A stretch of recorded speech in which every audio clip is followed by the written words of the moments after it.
আসসালামু আলাইকুম সুপ্রিয় শিক্ষার্থীরা, আশা করি তোমরা অনেক অনেক ভালো আছো। যে যেখান থেকে দেখছো এবং আমাকে শুনছো সবাইকে স্বাগত জানাচ্ছি ফারুক ক্লাসরুম ইউটিউব চ্যানেলের পক্ষ থেকে।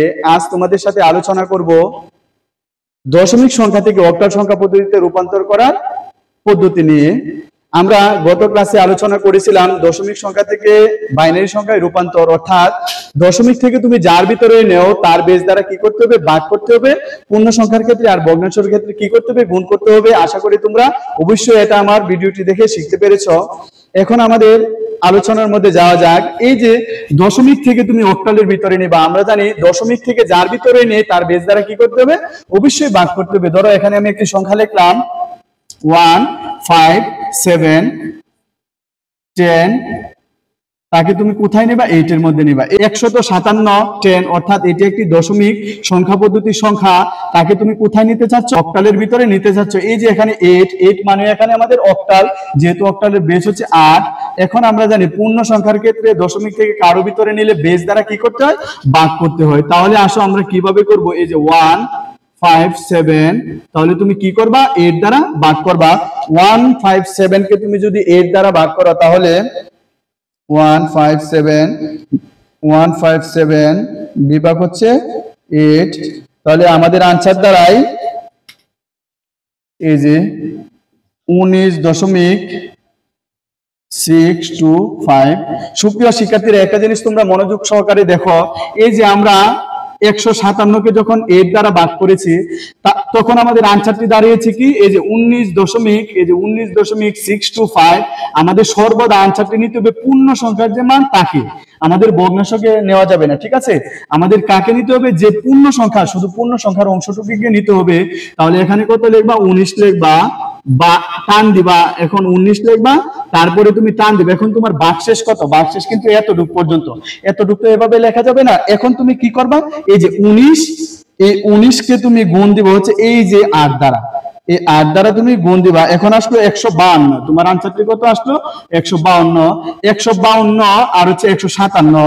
তাহলে এই যে 157 থেকে তুমি 152 বিয়োগ করবা, তাহলে তোমাদের ভাগশেষ অর্থাৎ কত থাকলো, আরো 5 থাকলো। এখানে লিখবো হচ্ছে 5। আমি আবারও তোমাদেরকে একটু রিপিট করছি।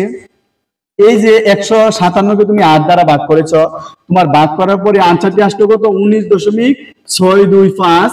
এখন আমরা জানি শুধু পূর্ণ সংখ্যাকে নিতে হয়। এই যে পূর্ণ সংখ্যার অংশটিকে 19 আমি এখানে লিখলাম।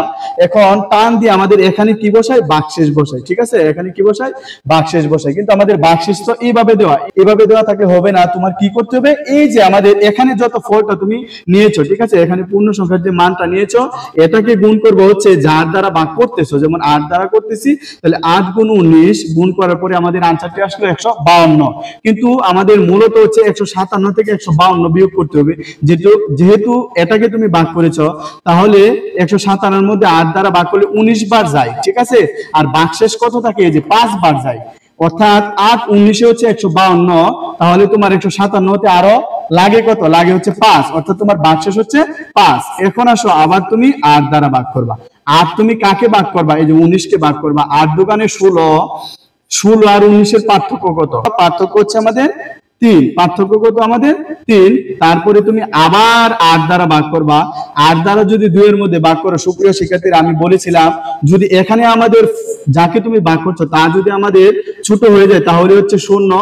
আর প্রশ্ন করবা কার মধ্যে ভাগ যাচ্ছে না, এই যে 2 এর মধ্যে ভাগ যাচ্ছে না। নিয়ম অনুযায়ী আমরা নিচ থেকে উপরের দিকে আনসার, তাহলে আমাদের আনসারটি দাঁড়ালো কত, 157 10 ইকুয়াল টু 2 3 5, অর্থাৎ 235 এটাই আমাদের আনসার। সুপ্রিয় শিক্ষার্থীরা, আশা করি তোমরা বুঝতে পেরেছো। তো আরেকটু সহজের জন্য আমরা আরেকটি অঙ্ক দেখে আসি, তাহলে তোমাদের বুঝতে আরো সহজ হবে। সুপ্রিয় শিক্ষার্থীরা, এখন দেখো এখানে 63.5010 অর্থাৎ 63.5, এটা হচ্ছে একটি দশমিক সংখ্যা পদ্ধতির সংখ্যা। এখন তুমি নিবা কোথায়, অক্টালের মধ্যে নিবা। এখানে কিন্তু আমাদের পূর্ণ সংখ্যা আছে আবার ভগ্নাংশ আছে। আমরা জানি দশমিকের পূর্ণ সংখ্যাকে কি করতে হয়, ভাগ করতে হয়, আর ভগ্নাংশকে কি করতে হয়, গুণ করতে হয়। এখন আসো এই যে 63 কে তুমি কি করবা, 8 দ্বারা ভাগ করবা, যেহেতু অক্টালের মধ্যে নিচ্ছ, ঠিক আছে।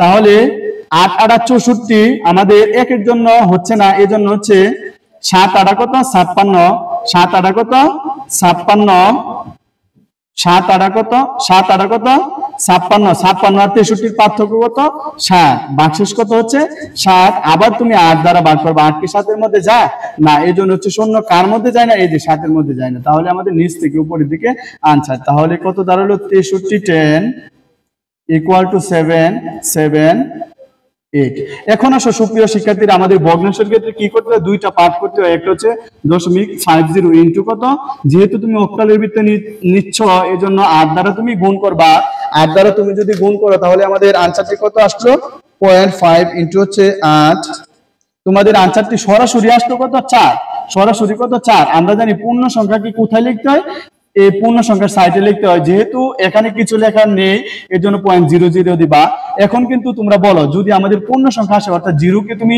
আজীবন যদি তুমি এর দ্বারা গুণ করো তাহলে কিন্তু এটা 0ই হবে অর্থাৎ আমাদের নিয়ম হচ্ছে যখনই কোনো গুণ দিয়ে তোমার রাউন্ড ফিগার চলে আসবে অর্থাৎ এরকম 4 5 6 10 12 এরকম যখন আস্থা সংখ্যা পূর্ণ সংখ্যা চলে আসবে তারপরে আমাদের আর নিতে হয় না ঠিক আছে তাহলে আমাদের आंसरটি দাঁড়ালো কত 0.50 10 তোমার आंसर 8 এখন আমরা এই দুইটাকে একসাথে আমাদের आंसर দেখাতে হবে आंसरটি দাঁড়ালো 63.50 এখানে লিখবা 10 ইকুয়াল টু আমাদের কত হবে এই যে 77.4 এই যে 8 ঠিক আছে আশা করি সুপ্রিয় শিক্ষার্থীরা তোমরা বুঝতে পেরেছো যদি তোমরা বুঝে না থাকো তাহলে অবশ্যই ভিডিওটি আবার একটু রিপিট করো আশা করি তোমরা বুঝতে পারবা এখন পর্যন্ত যারা তোমরা আমার চ্যানেলটি সাবস্ক্রাইব করো নাই অবশ্যই সাবস্ক্রাইব করে রাখবে এবং পাশে থাকা বেল আইকনটি বাজিয়ে রাখবা যদি তোমরা এই অঙ্কটি বুঝে থাকো তাহলে তোমাদেরকে আমি দুটি হোমওয়ার্ক দিয়ে দিচ্ছি তোমরা হোমওয়ার্কগুলো করে অবশ্যই আমার কমেন্ট বক্সে জানাবা সুপ্রিয় শিক্ষার্থীরা এই যে আমি তোমাদেরকে দুটি হোমওয়ার্ক দিলাম 95.3710 এই যে এই সংখ্যাটিকে তুমি কোথায় নিবে অক্টালে নিবে আবার 105.97 এটা হচ্ছে দশমিক সংখ্যার একটি সংখ্যা এটাকে তুমি কোথায় নিবা অক্টালে নিবা এখন এই দুইটি হোমওয়ার্ক তোমরা করে রাখবা এতক্ষণ আমার পাশে থাকার জন্য তোমাদেরকে অনেক অনেক ধন্যবাদ জানাচ্ছি আবারও দেখা হবে নতুন কোনো পর্বে এতক্ষণ পর্যন্ত ভালো থেকো সুস্থ থেকো আল্লাহ হাফেজ আসসালামু আলাইকুম